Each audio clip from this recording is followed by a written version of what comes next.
প্রথমেই মাসকালের ডাল ভালোভাবে ভেজে নিতে হবে, কারণ এই মাসকালের ডালের যে ফ্লেভার এটাই তোমাকে তরকারিটা করবে আরও সুস্বাদু। তো হ্যালো গাইস, আসসালামু আলাইকুম। সবাই কেমন আছো? আশা করছি সবাই ভালো আছো। তো আজকে একটা নতুন রেসিপি নিয়ে আসলাম, সেটা হচ্ছে পাতাকপির পিটুলি। তো প্রথমে ডালটা ভালো করে ভেজে নিয়ে আমি ব্লেন্ড করে নেব। সম্পূর্ণ ব্লেন্ড করব না, শুধু আধা ভাঙা মানে কয়েকটা ব্লেন্ডের চাপ দিব, হয়ে যাবে জাস্ট এতটুকুই। এই যে তোমরা দেখতে পাচ্ছ আমি কিন্তু বেশি ব্লেন্ড করি নাই, জাস্ট দেখো কত সুন্দর একটা মানে আধা ভাঙা অবস্থা, আবার কিছুটা গুঁড়ো হয়ে যাবে। এই পর্যায়ে আমরা এটা করে নিব। তো এখন যেহেতু শীতকাল না, সেহেতু পাতাকপির অবস্থা খুবই খারাপ, কারণ সবুজ কালার এখনো হয় নাই। আর এই সাদা পাতাকপি দিয়েই আজকে আমরা পাতাকপির পিটুলি রান্না করব। আর রান্নাটা কিন্তু আমি পেঁয়াজ ছাড়া করতেছি, দেখি পেঁয়াজ ছাড়া রান্না কেমন হয়।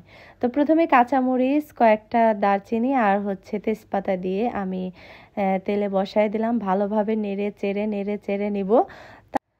আসলে অসময়ে কোনো জিনিসই খেতে ভালো লাগে, তারপরেও আমি চেষ্টা করব যেন খাবারটা খুবই সুস্বাদু হয়। তোমাদেরকে সেভাবে রেসিপিটা বলে দিচ্ছি। দেখতেই পাচ্ছ আমার পাতাকপি একদম সুস্বাস্থ্যের অধিকারী না, কারণ তার রং বং কিছুই ঠিক নাই। তো এভাবেই আর কি অসময়ের পাতাকপি যেমন হয় আর কি।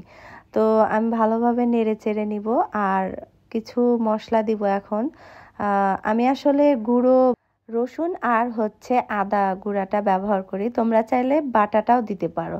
তো এখানে আছে ধনিয়া গুঁড়ো, আছে হলুদ গুঁড়ো, আছে রসুন গুঁড়া, আদা গুঁড়া, আর আছে লবণ আর সামান্য একটু গরম মশলা। তো তোমরা চাইলে যে কোনো মশলা দিয়ে ভালোভাবে রান্না করতে পারো। তো আমি হলুদটা খুবই কম দিছি, আর শুকনা মরিচ আমি ব্যবহার করি। আসলে আমরা যখন থেকে ডায়েট শুরু করছি শুকনা মরিচ খাওয়া একদম স্টপ করে দিছি।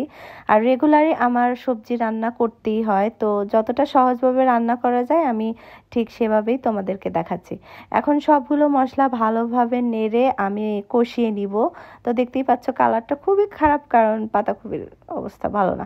তো এটা তোমরা ইগনোর করো। তো এখন কষানো হয়ে গেছে।